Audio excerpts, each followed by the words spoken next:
G'day guys, how you going?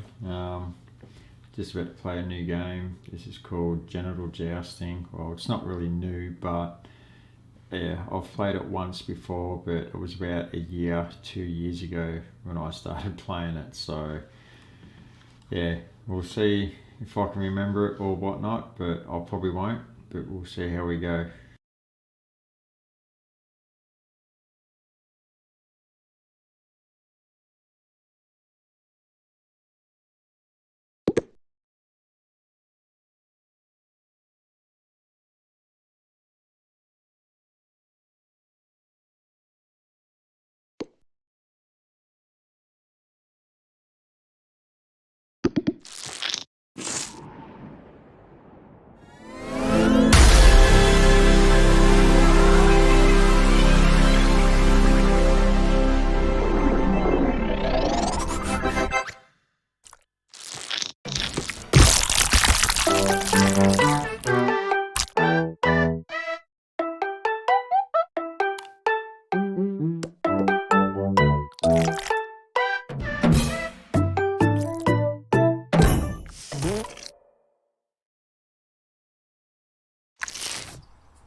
I forgot about that. It's fucked.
Yeah, I think there's something up with this controller, I think.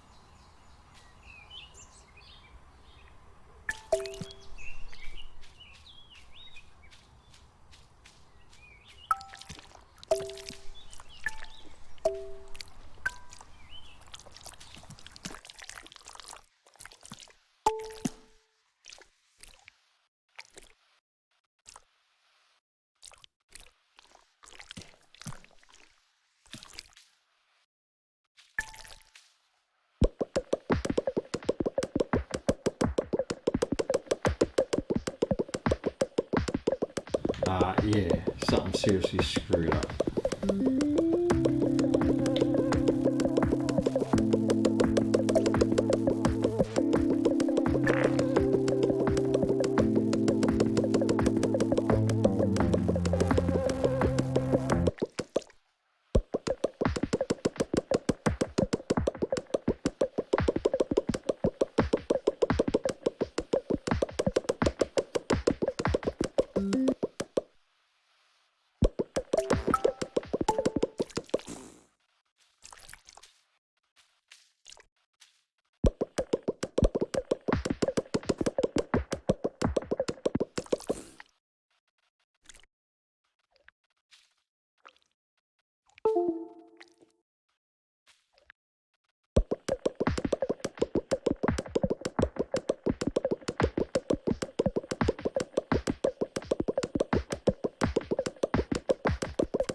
Try that again, I think.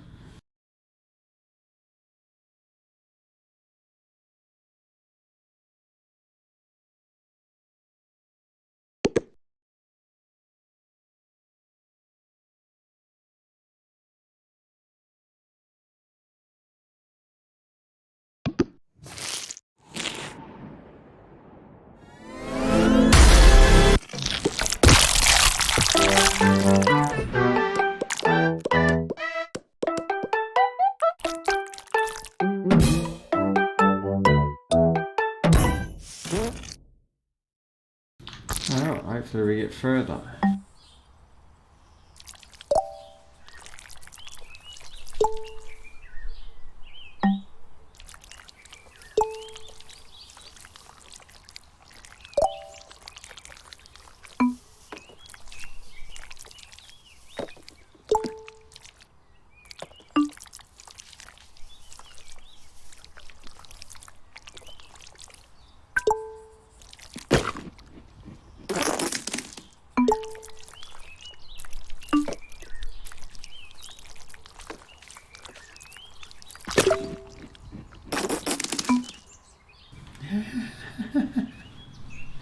Fucking spit out seeds.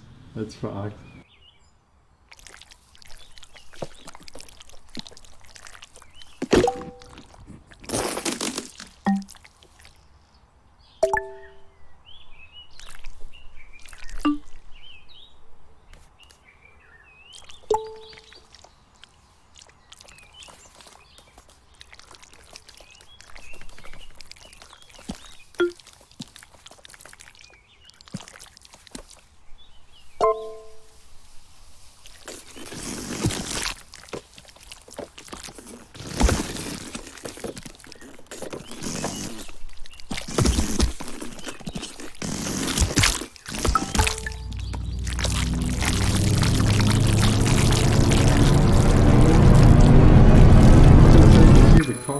John woke to the shrill cry of his alarm clock and lay there, rigid, his usual morning condition. But there was another reason John couldn't get out of bed. It was the weight.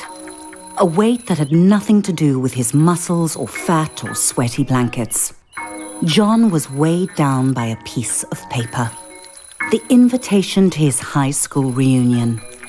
From across the years, the words he'd heard in the schoolyard were still clear. You're a loser. No one will ever love you.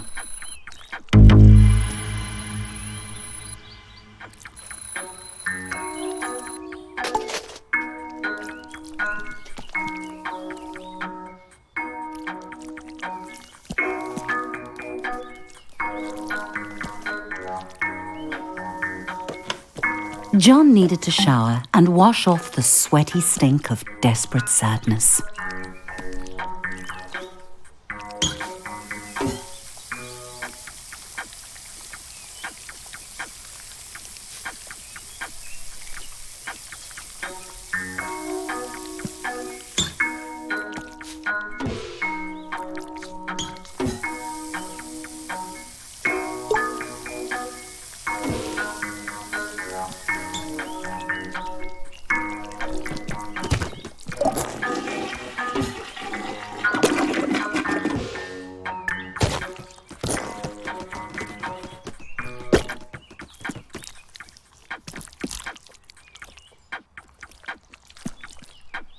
Wow, it just brushed my ass.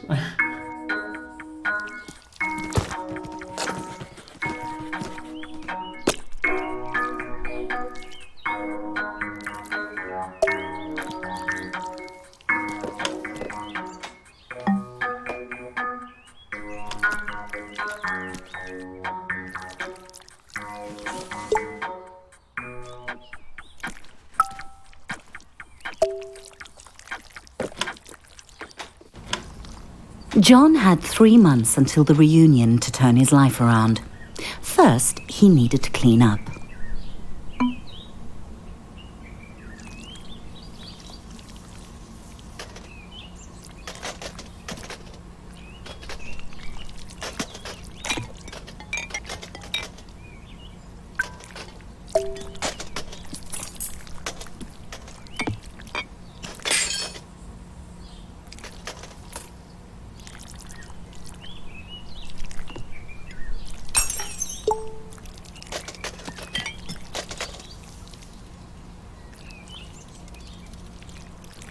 The only reason he'd ordered so much takeout was because Delilah, the delivery peen, made John feel butterflies in his testicles.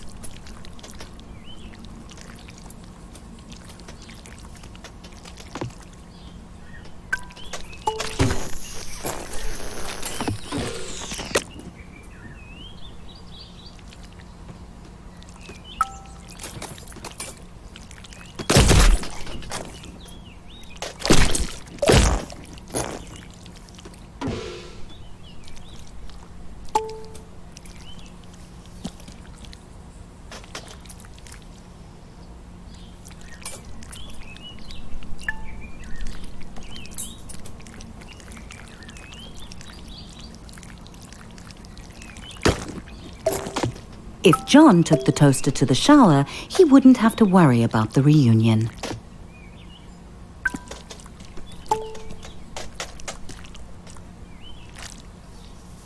John suddenly realized the time. Distracted by his new drive to improve his life, he had become late.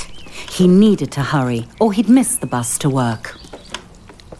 John called it his study, but it was basically for games and porn. Mostly porn. John had left his apartment late, but if he caught the express bus, he might make it to work on time. John didn't really like his job, but it had two qualities in its favor.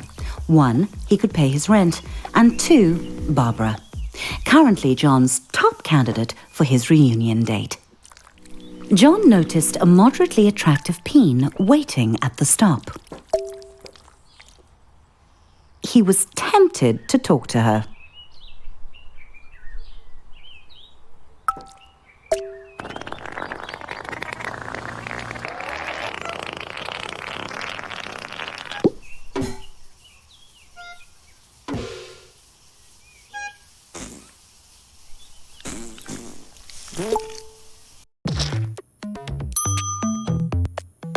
The office hummed with cold fluorescent lighting.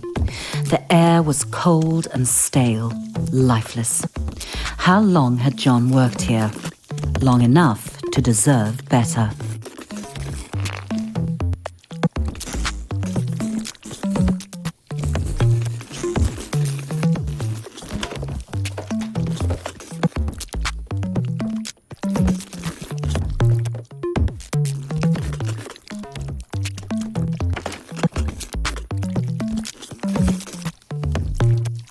John was late, but he felt daring. He could sneak into the office through the archives, or he could stroll through the front entrance with enough confidence to bluff his boss. John decided to creep in through the archives.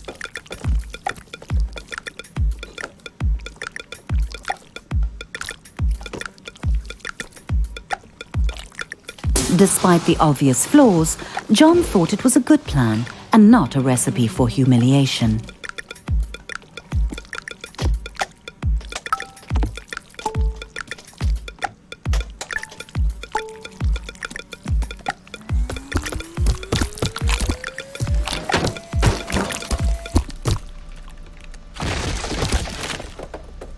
Everyone else was hard at work, grinding away. John might actually get away with this. The boss. He homed in on John, deluging him with spit and buzzwords.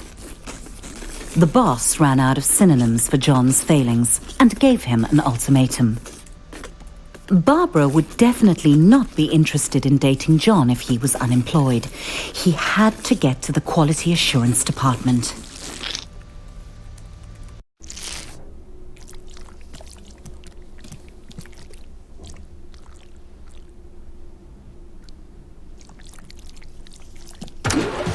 There might be a faulty dildo just waiting to cost the company millions in lawsuits.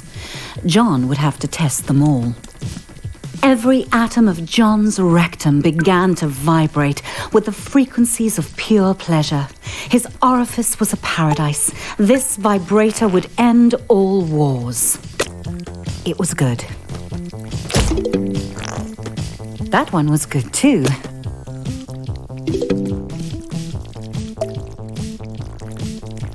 Prostate Pounder X900 series, the most advanced vibrator on the market. Sweet mother of no, John, that's too much pleasure for one anus to handle.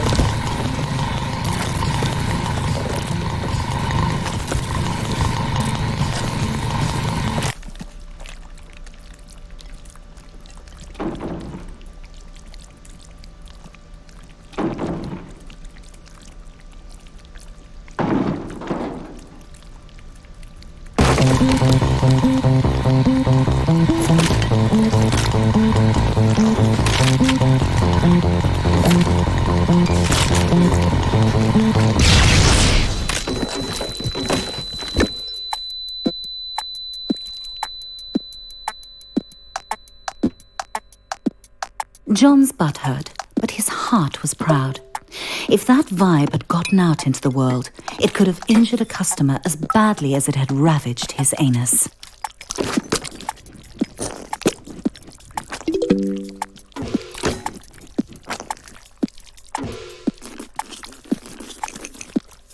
The boss arrived and congratulated John on taking one for the team and jumping on the hand grenade, or in this case, putting it up his butt. John was having trouble following the conversation because he was quite high on suppository painkillers. And then the boss said it. Promotion. Finally, the company was recognizing John's hard work and ignoring his minor faults like lack of talent, constant lateness, and flatulence.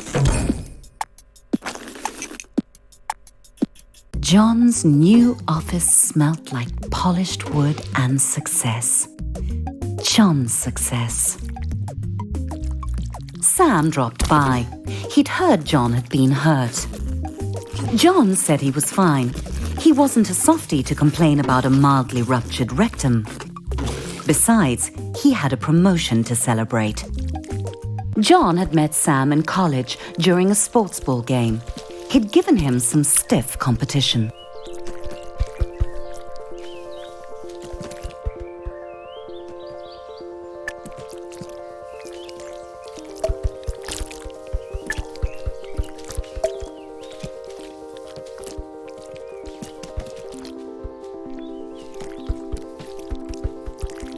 Not stiff enough. They'd started at Flesh Corp product testing together. Nothing builds a friendship like a long day of dildo mounting. Yes, John had known Sam for a while. But John couldn't hang out with Sam. He had a reunion to prepare for. He was going out with Barbara tonight. He just had to ask her.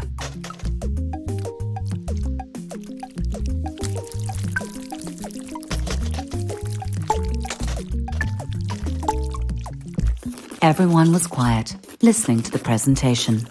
A good moment for John to ask Barbara out.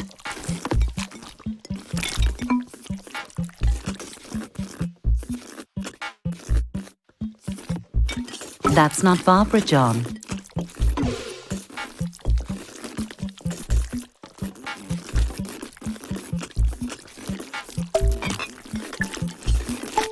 Warmer.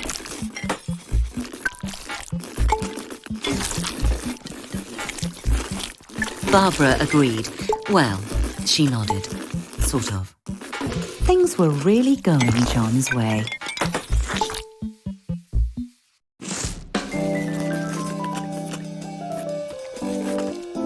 John tried to act as suave as possible and listen to Barbara talk business. He didn't want to blow his chances at long-term love and short-term sex. Barbara began to talk about monthly feedback figures, and John started to zone out, imagining him and Barbara at the reunion, a power couple. She would make his classmates sick with envy, if he could get her to tone down the boring chatter. John's balls were gripped by certainty. Barbara was the perfect date for the reunion. John thought he would impress Barbara by going behind the bar and showing the bartender a thing or two. Despite Barbara's protests that it was unnecessary, John knew that a true gentleman should follow her home. He was excited. There was still 3 months until the reunion, and he'd already landed his perfect date. All he had to do was seal the deal.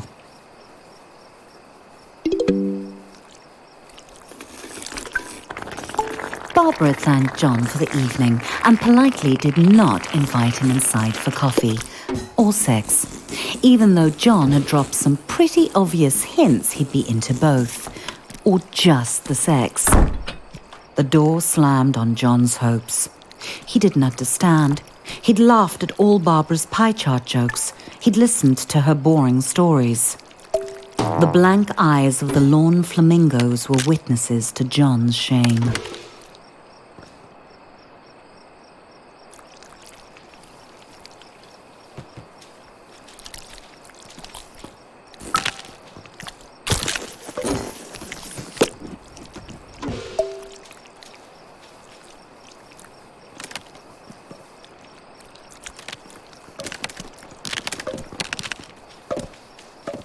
John began the lonely walk home, thoughts tumbling like shoes in a dryer. He had done everything wrong. Barbara had led him on just to humiliate him.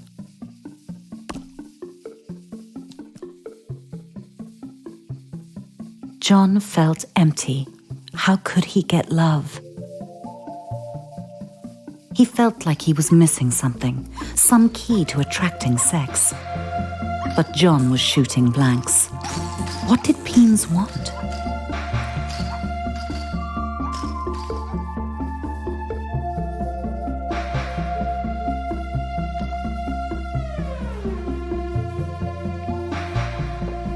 Then it hit John out of nowhere. Stuff. He had the success. He just needed to show it off. But where was John going to get all the stuff he wanted? John needed a sign.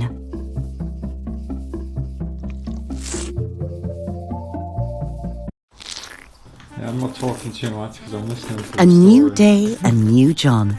He waited outside his local buttload store for it to open, eager to spend his promotion bonus on stuff. The best way to impress women.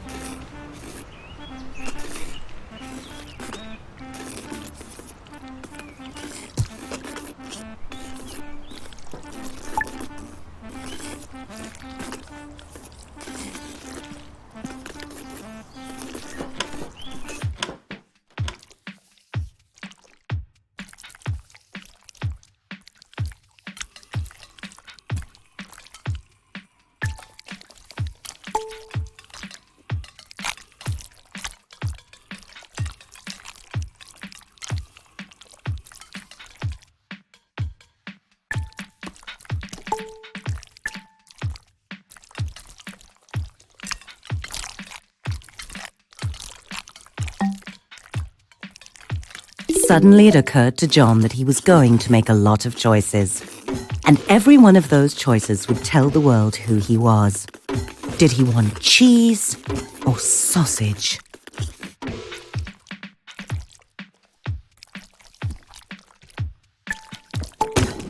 Delicious.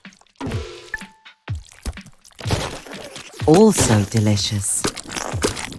How could John decide?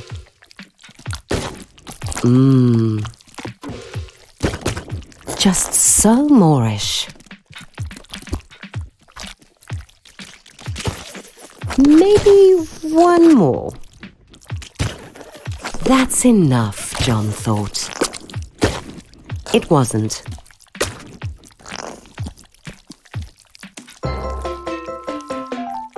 What would a date think when they sat in John's home? Comfort or style?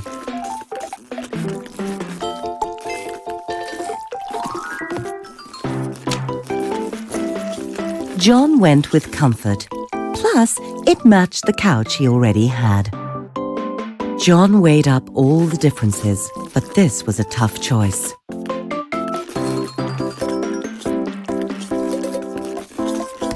Something told John this was the TV for him.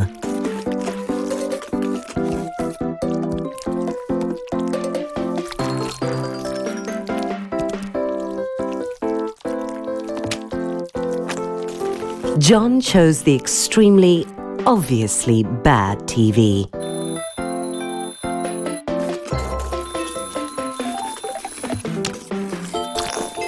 John realized that it was only 2 months and 29 days until the reunion. Time flies. Cactus or rose? Was John a rugged hero or a romantic poet?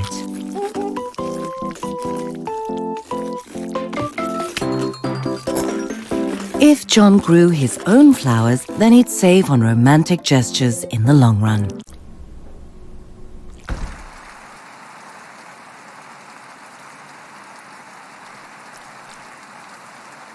There was nothing John could take with him to the grave.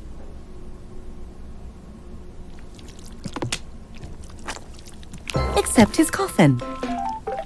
Death is inevitable. Style is not. John liked to get his pizza delivered. That way he could see Delilah, the delivery peen. She always made him smile. John knew that Delilah thought pineapple on pizza was an abomination. What bedding would Delilah prefer? John couldn't help wondering. Regular sheets, just like the regular pizzas he regularly ordered. Devoid of any sense of style, buying new clothes would be John's toughest challenge.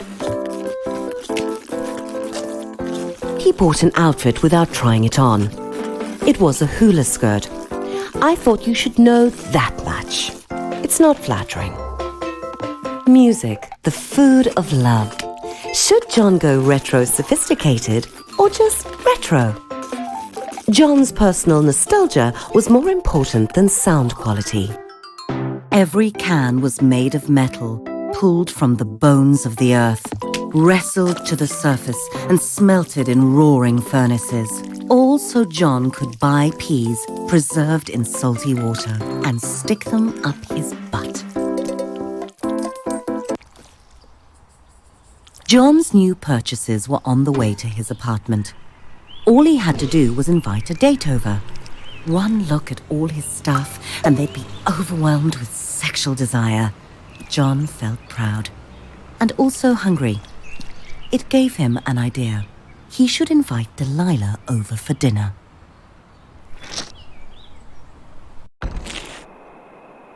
John was excited. Delilah was on her way. He just needed to set the mood to romance.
John hoped she didn't have allergies.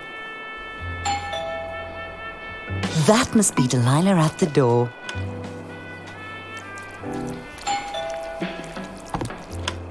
The door opened and there was Delilah. John gulped down his nerves and invited her in. John could tell that Delilah was impressed by his stuff. It was time to crank up the mood to seduction.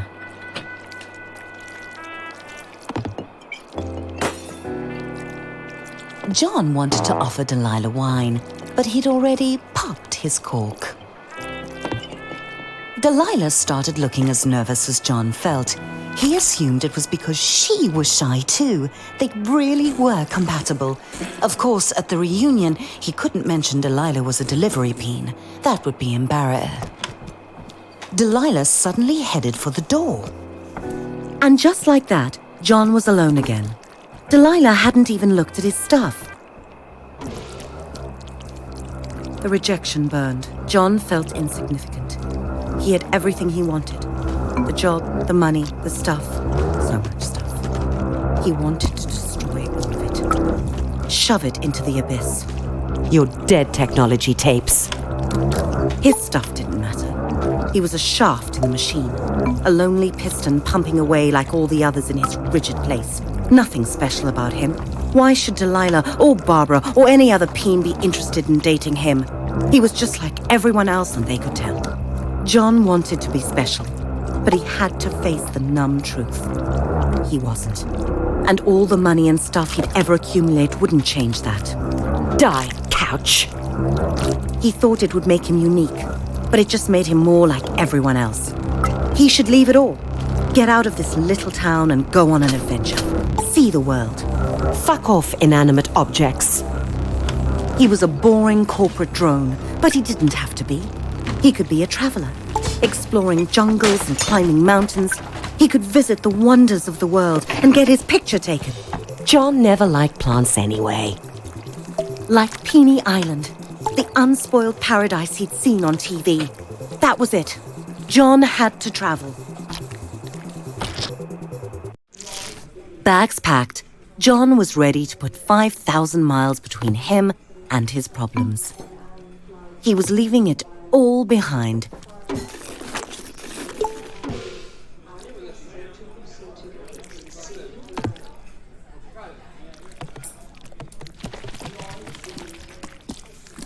John was so close, he could almost smell the freedom of the skies.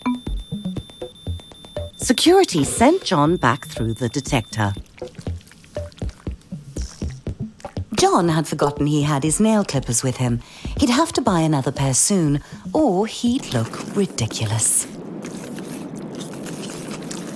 When the acceleration of takeoff had slackened, John felt a sweet relief. He had left his worries on the runway. He was up in the clouds, on his way to adventure.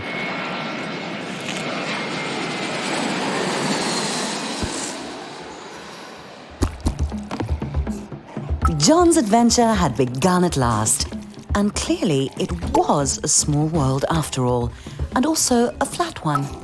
That was going to piss off the globeheads.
John was having fun, but something told him he needed to go home. Probably his empty bank account.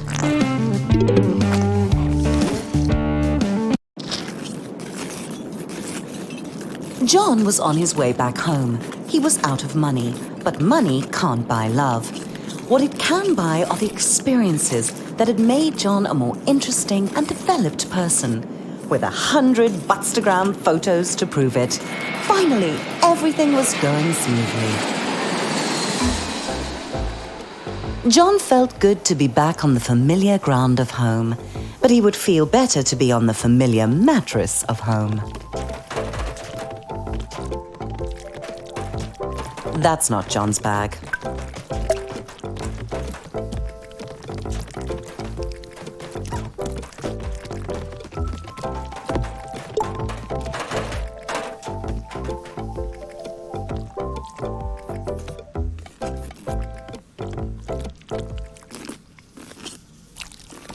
Despite John's swell of fresh optimism, traveling was exhausting, and he just really wanted to get home and get some sleep.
Another nightmare.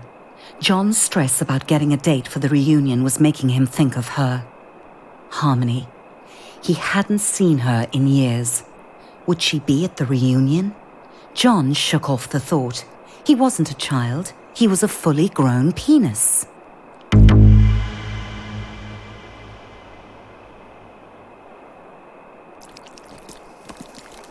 John, why is the bathroom barricaded?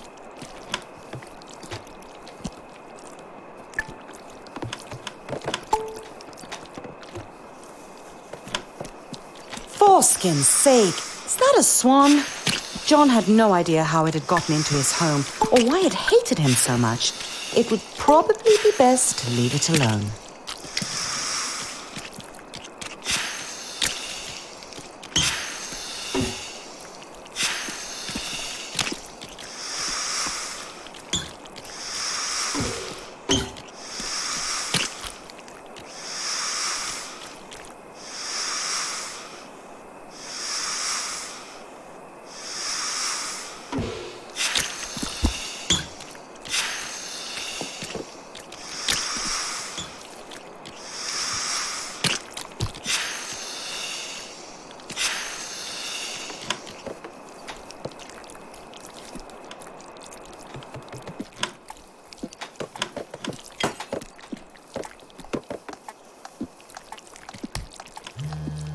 John's butt started to buzz.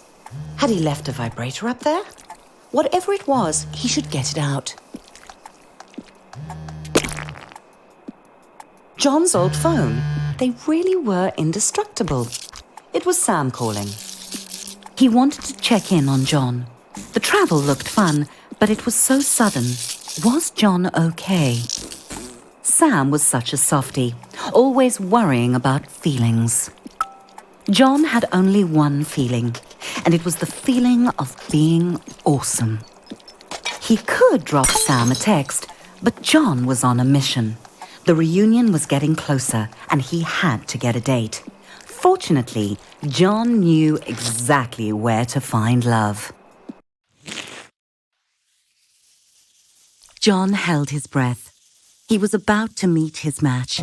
He had to reassure himself he could do this. He had a good job. He had nice stuff. He had traveled. He was ready to find love. On Weena, where all his sexy travel photos would give him the pick of the pack. Hot. Sexy.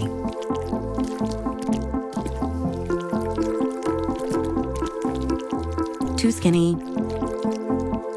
Very nice.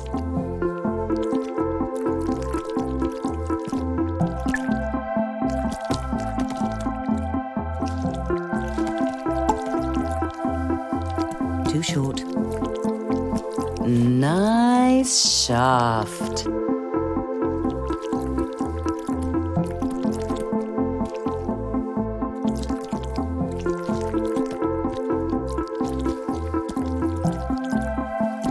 Very hot. Gorgeous. Worth a shot. Looks hot.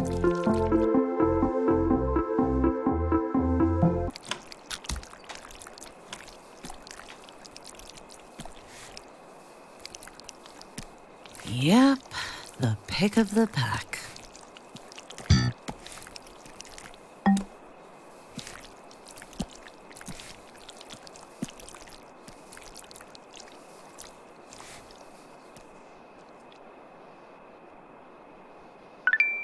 Yes! John had the pick of the pack.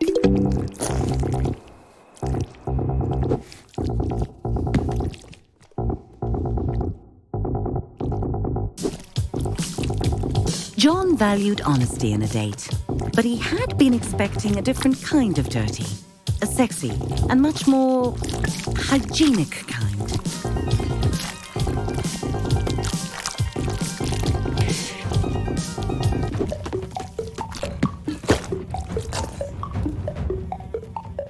John thought that getting circumcised once was enough.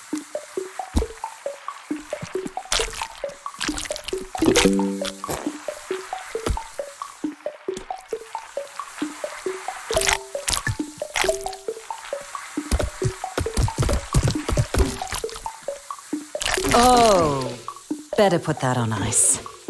It'll be okay, John. Chick stick scars. I hope.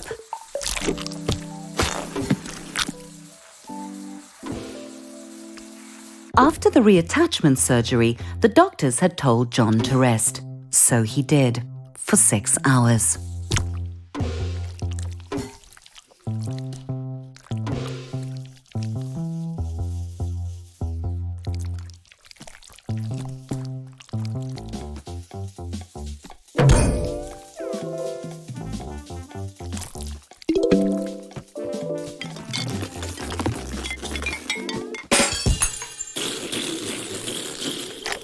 John was in stitches.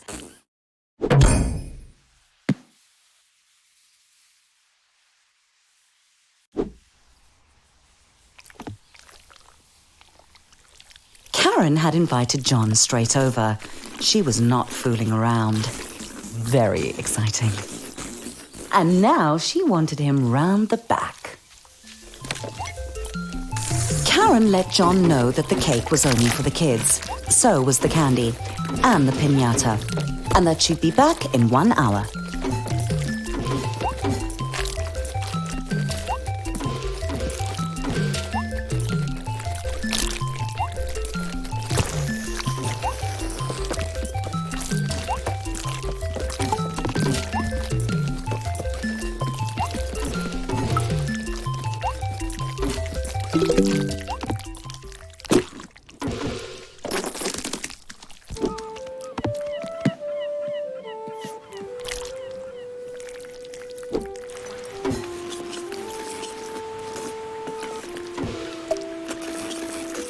John laughed at Melody's hilarious bullfrog story. She was adorable. Everything was going perfectly.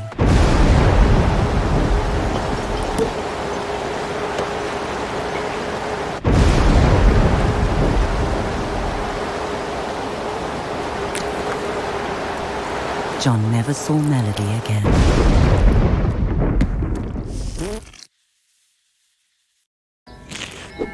So far, Weena had been a parade of weirdos and rejections. If this date didn't work out, John vowed to give it up. But maybe this time, maybe today would be his day. Sharona sighed and said, "He'll do."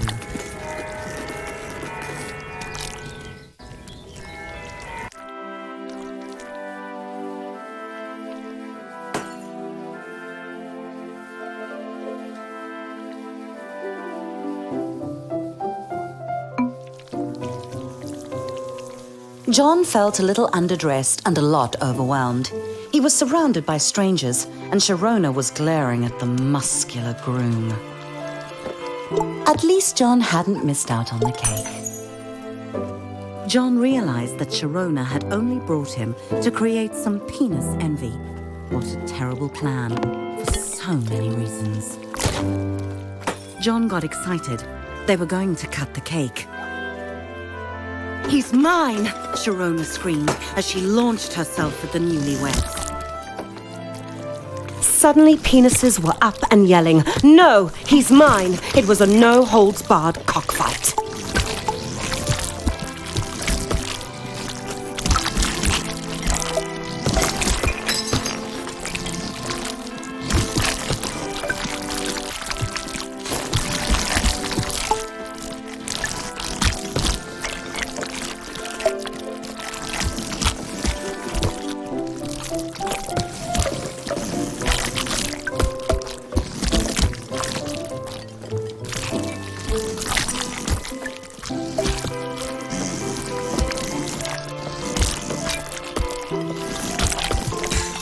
As John dodged flying glasses and cake, he felt a stab of envy. The groom had dozens of penises after him, and John had none. It was just wrong.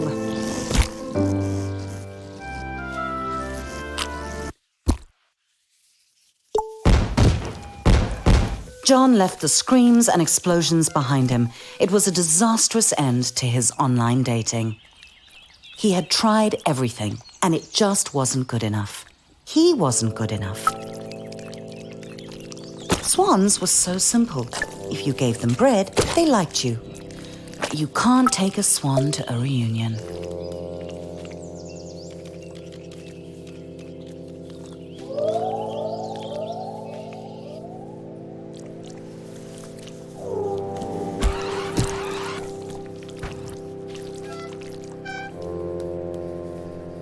John wanted what that groom had.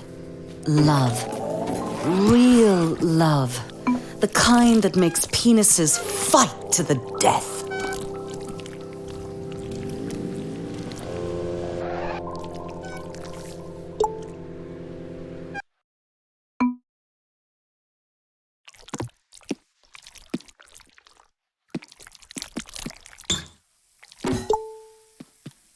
Days later, the question was still bugging John.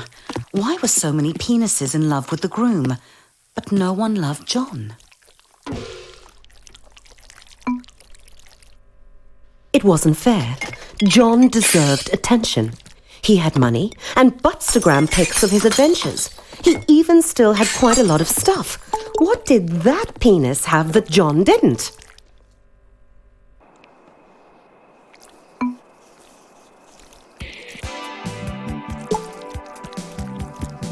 Then it hit John. That penis was so strong and hard. That's what everyone wanted. That's what John wasn't. That's what John had to be to find love. It was time to hit the gym.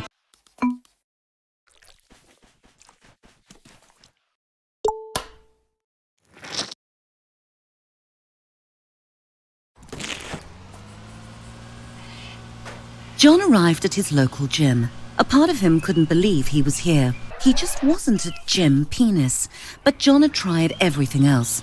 If he wanted to get the perfect date, he'd need to sign up.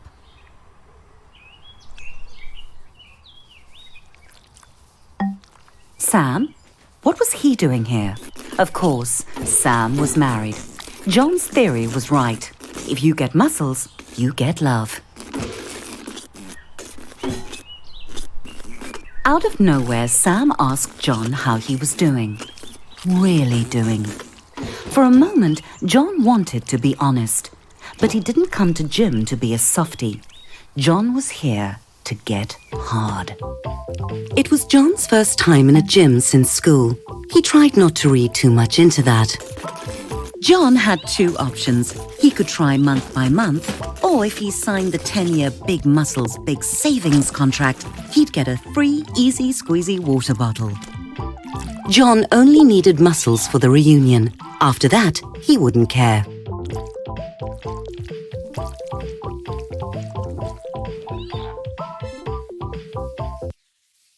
The gym's clean peen pool policy meant that John would have to do something he had never done before.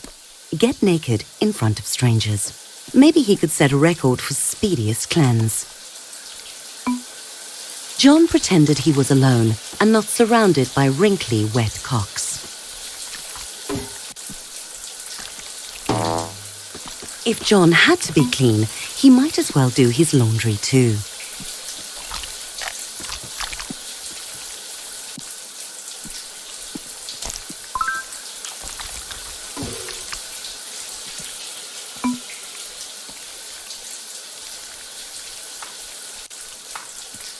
Very fetching, John. It even matches your tan lines.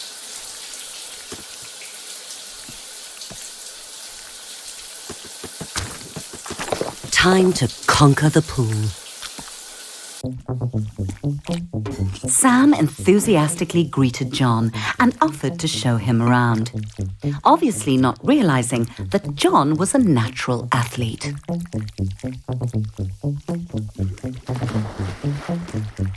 The pool was like baptism, the icy water washing away John's flabby flab.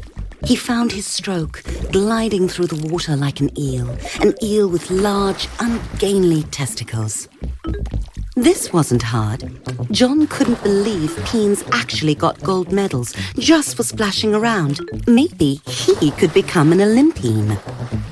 He was slowing down a bit, flailing a bit, but John pushed on, knowing that looking good in a Speedo was the only thing that could save him from an empty existence.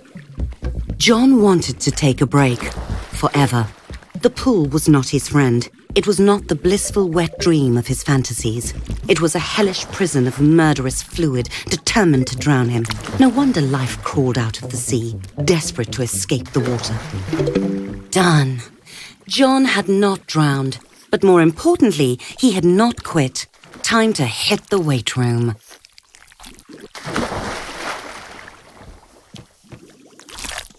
John's muscles bunched and bulged. The time in the gym was already paying off. Fresh from conquering the pool, John felt ready for anything the gym could throw at him, even heavy metal weights. Sam cheered John on, as if he needed it. Adrenaline coursed through John's veins, his butthole clenched like a fist. John was forging himself into the peen he saw on movie screens, bulging and sweat-slicked, hard and shiny. Boom! John was cocked and loaded. Didn't Sam ever get out of breath? The stream of encouragement was exhausting.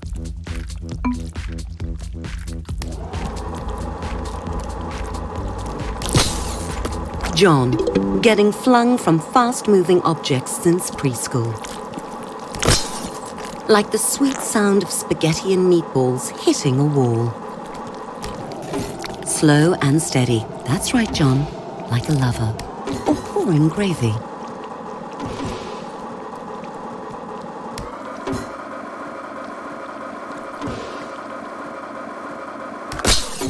Would John ever learn?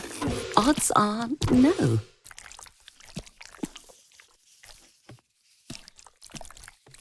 That had gotten John's heart rate up and his life expectancy down. John was sweating like a senator on a sex tape, but he wasn't done. John took a deep breath, clenched, and pulled. Sam made this look so easy. John squashed the thought. He'd just have to push harder. John tried to make eye contact with Sam, get in his head a bit. Sam didn't seem to notice John, but John could tell Sam was impressed.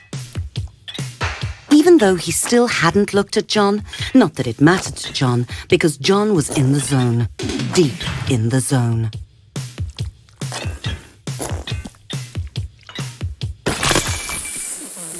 With the sound of a deflating truck tire, John's sphincter gave out. Sam congratulated John for trying and told him it was okay to take things slow, as if John was going to quit. Well, he wasn't. John had a mission, and the reunion was getting closer.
As soon as John woke up, the mirror called to him.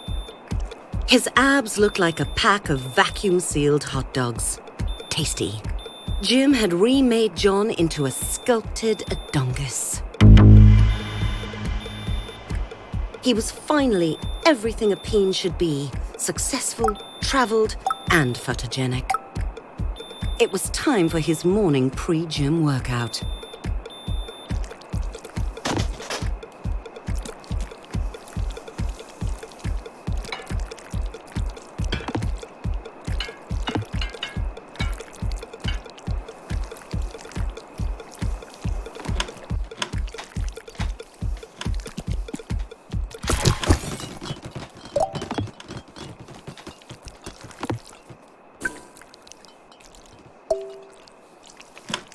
The reunion invitation caught John's eye. He read it again and again, stunned. He'd gotten the date wrong. Very wrong. The reunion was tonight. Tonight! He'd have to go alone. They'd all be there, and they'd look at John and they'd know he was still a loser. No, there was still time. John needed a date fast. He'd have to go out. He'd have to make an impact. John had to dress his best, only better. Oh my, John. Welcome to the gun show. There had to be someone single and desperately alone in the city. Someone besides John. He just had to find them. John went straight to the nearest bar. Sure, it was still early, but he couldn't waste any time. There must be some day drinkers he could pick up.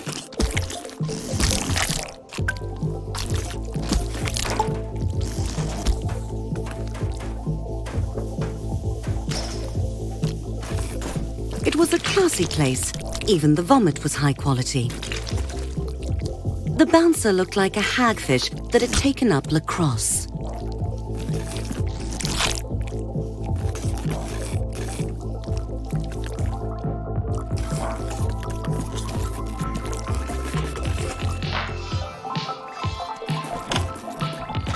John stepped into the bar and saw her.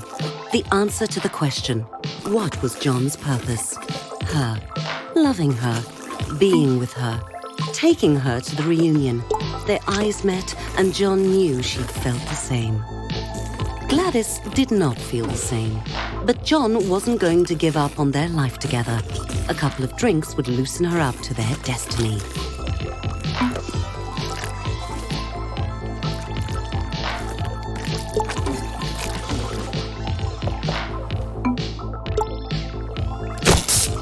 Wow, Gladys was not an amateur when it came to drinking. John had to keep up.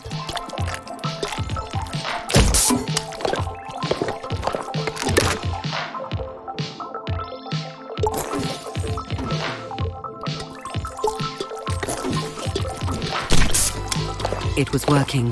Gladys was definitely warming up to John.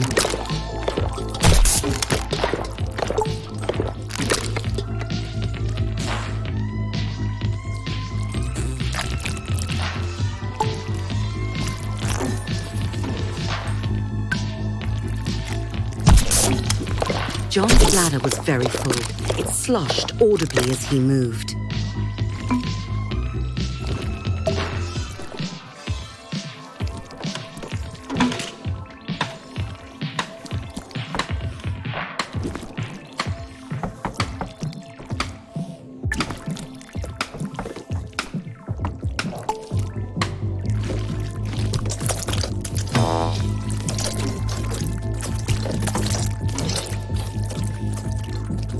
Holy balls! John had never felt such relief.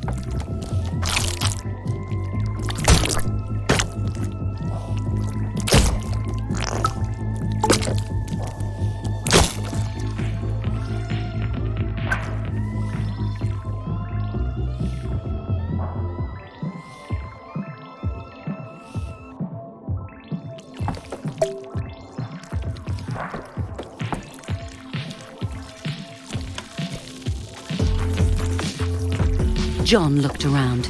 Gladys was gone. John cursed his petite bladder. The bored bartender shrugged and told John Gladys had left because some creep was trying to get her drunk.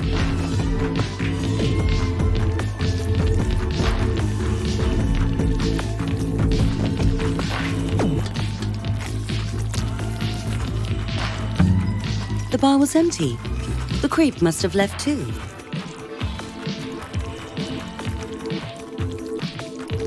It was clear the cockpit was on autopilot. Time for John to hit the next bar.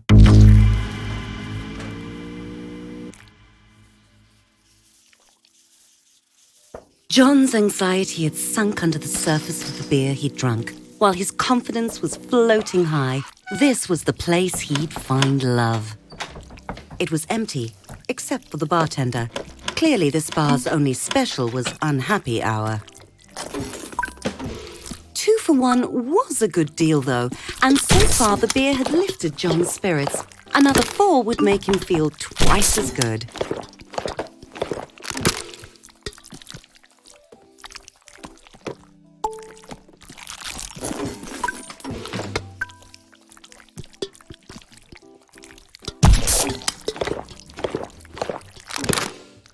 The bartender gave John a smile that set his heart hammering.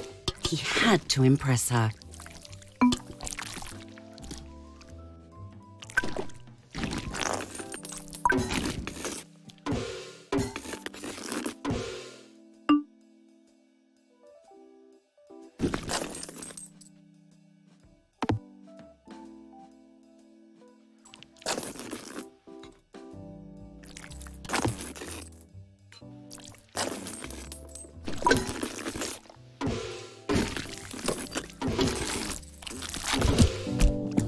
What was so offensive about offering a big tip in exchange for a date?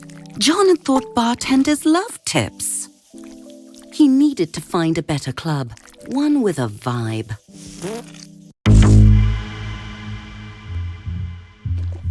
John was drawn by the pulse of the music. It pulled him forward like a moth to a fiery death. John was running out of time to find a date and prove that he wasn't a loser. Dancing, the real way to flirt, the way of animals, of wild sexual creatures. John strutted and shook his booty. With booze buzzing round his head, John found himself on the dance floor. Everyone was up close and sweaty. John was exhilarated. He felt alive. John was working himself up to try a little bump and grind.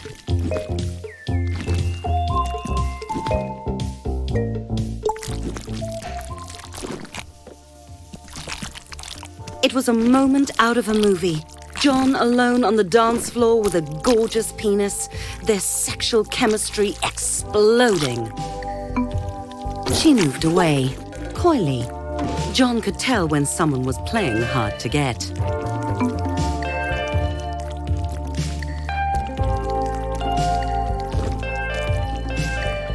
He let her marinate in the tension before making his move.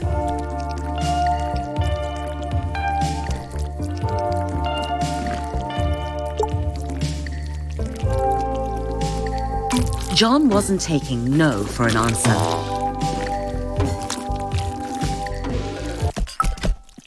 Some people have no sense of fun, but John was certain the next bar would be different. The next bar wasn't different. John couldn't understand why everyone was so sensitive. It was like no one wanted to have a good time. Like no one had a sense of humor. John had meant that as a compliment. When did the world get so uptight? John's ego was as bruised as his shaft. He had to admit it. He'd failed. He was where he belonged, in a creepy murder alley covered in trash. John would have to go through the garbage to get out.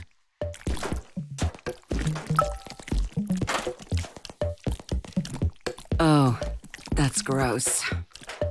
Oh, it's so moist, but textured. It smells like rotting dick yogurt.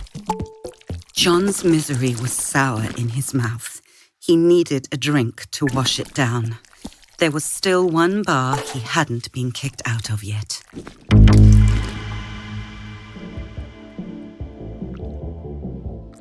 John had cleaned himself up as much as possible. He really needed a mint.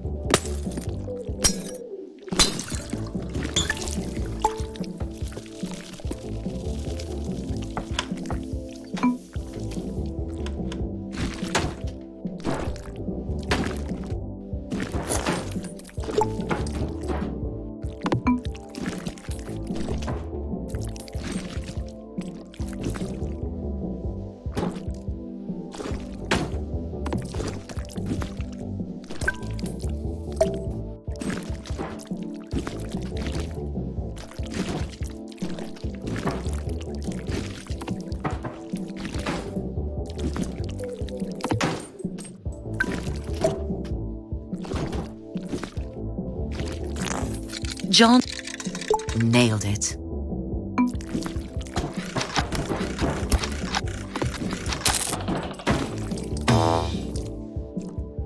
John let out his anger, his frustration. Life was a shitty joke. It wasn't fair. You want to mess with John? Do you? This is what you get. Fuck you, you fucking thing. You had one job. That's how you get what you want.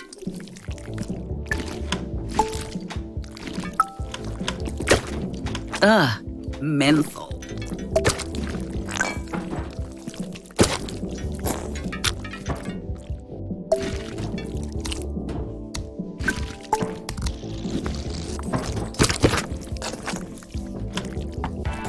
John wanted the strongest drink they had. Rough night? Someone asked John. He hadn't noticed her when he came in, but now he did. It really had been a rough night for John, but he felt a little better that someone cared enough to ask. It was a pity they were only sort of attractive.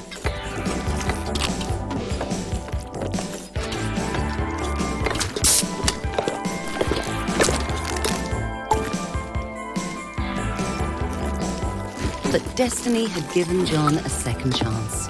John made his move. Unfortunately, according to Alice and to her boyfriend Chadrick, it was the wrong move.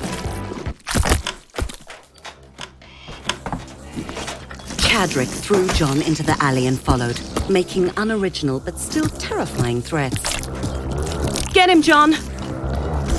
Oh my God!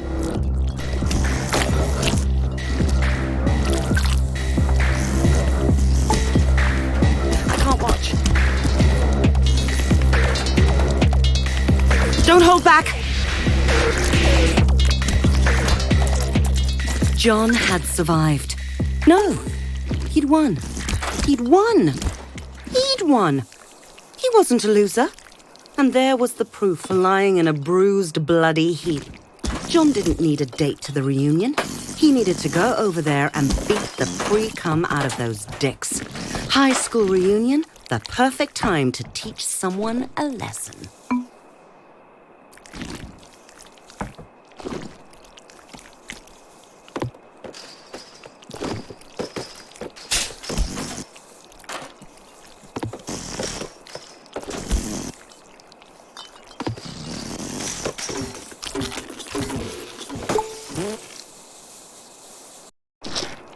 The doors of the school, a sight John had dreaded every day for years, and now he was going willingly through them, unafraid, fueled by years of unprocessed anger fermented in loneliness.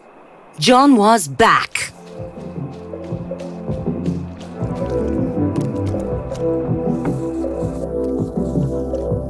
The chickens were coming home to roost, and they were all cocks.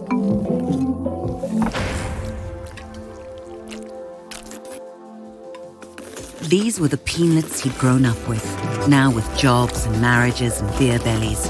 John was surprised at how ordinary they had all turned out. He spotted them, John's tormentors. Time for them to feel the wrath.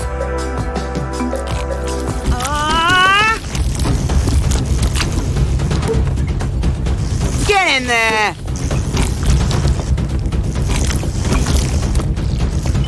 How? Careful!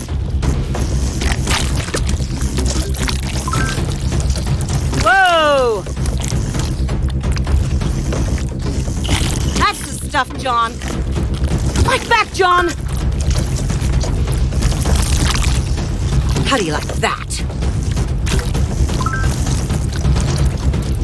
Don't let up. Ha! John had won. He'd won. No one could say John was a loser now.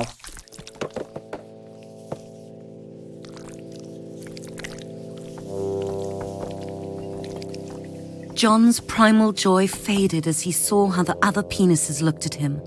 Not like a winner, like he was trash.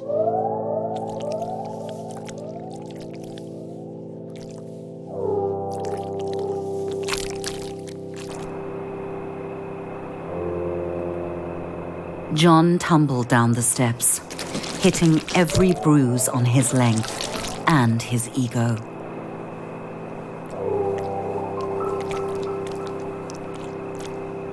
It was her, Harmony. She had been at the reunion. She'd seen it all and followed John out. To laugh at him more? No, to see if he was all right. Why did that hurt John so much? This was John's chance to ask her why all those years ago she'd said to him, "No one will ever love you." Harmony stared at John in shock. How could John not know why? Didn't John remember what he'd done?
There was nothing Sam enjoyed more than the fresh air of an early morning. The dew sparkling on the grass, the music of the trees, space to think.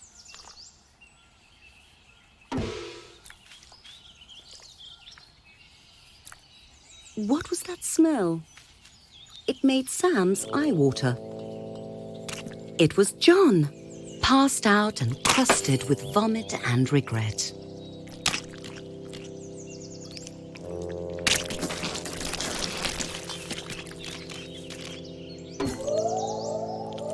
John was awake and tolerably clean. Sam tried to be gentle and invited John to join him on his walk.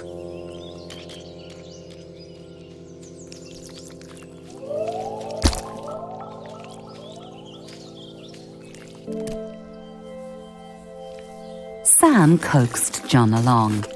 It was like herding compost.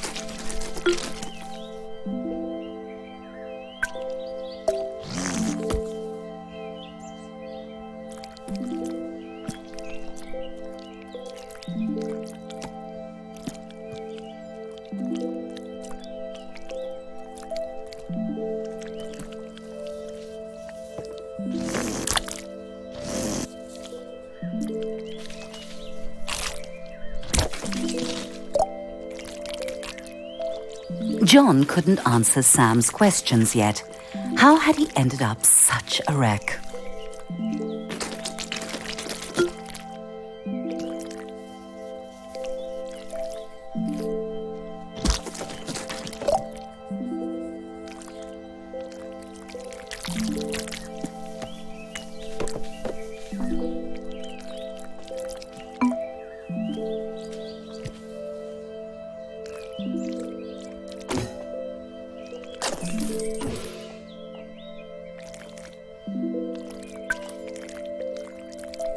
John immediately felt better, but his head was still pounding, and not in a good way.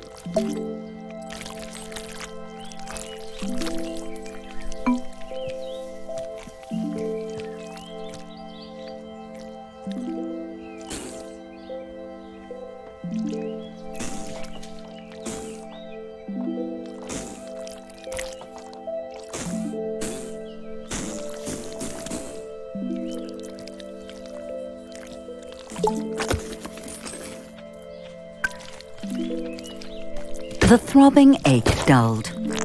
John was feeling much more himself, and he realized that was not what he wanted to feel.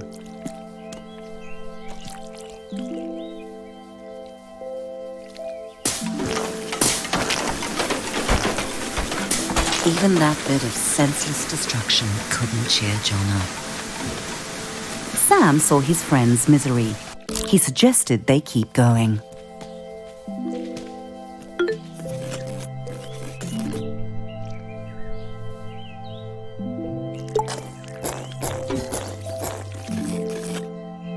John wanted to know something.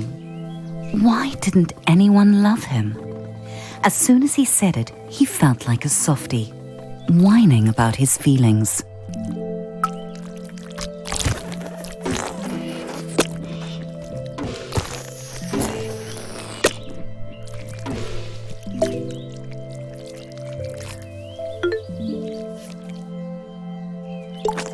But Sam didn't make fun of him.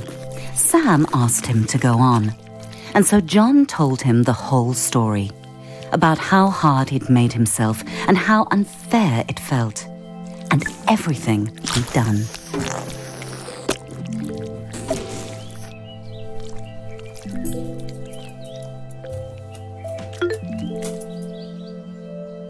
Saying it out loud, John realized he'd sounded like an arsehole, but he'd done everything right. Why didn't he get what he wanted? Why didn't John get love? Wanting someone isn't the same as loving them, said Sam. You'll figure it out, John. You have to keep trying.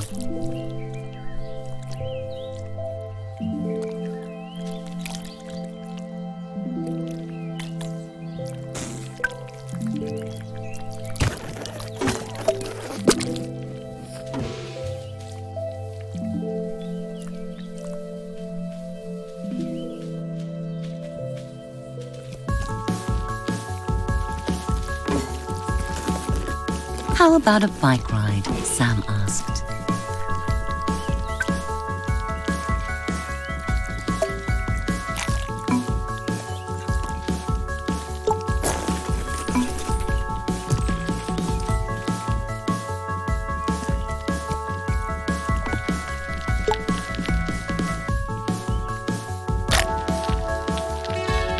John struggled to get his balance, but Sam told him not to give up. John kept trying, getting better as they went.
John and Sam stopped and looked at the sunset.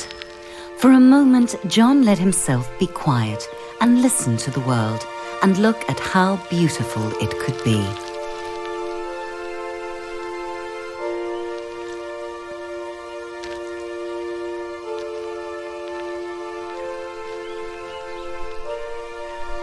Life can be hard, said Sam, but that doesn't mean we have to be.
Oh, it looks like that's it. It's a strange game.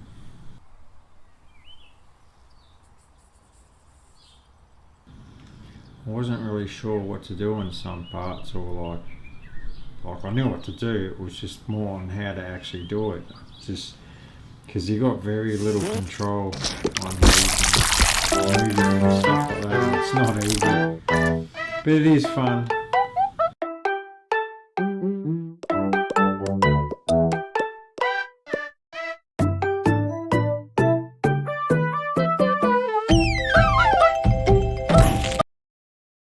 But yeah, I'd definitely give it a go.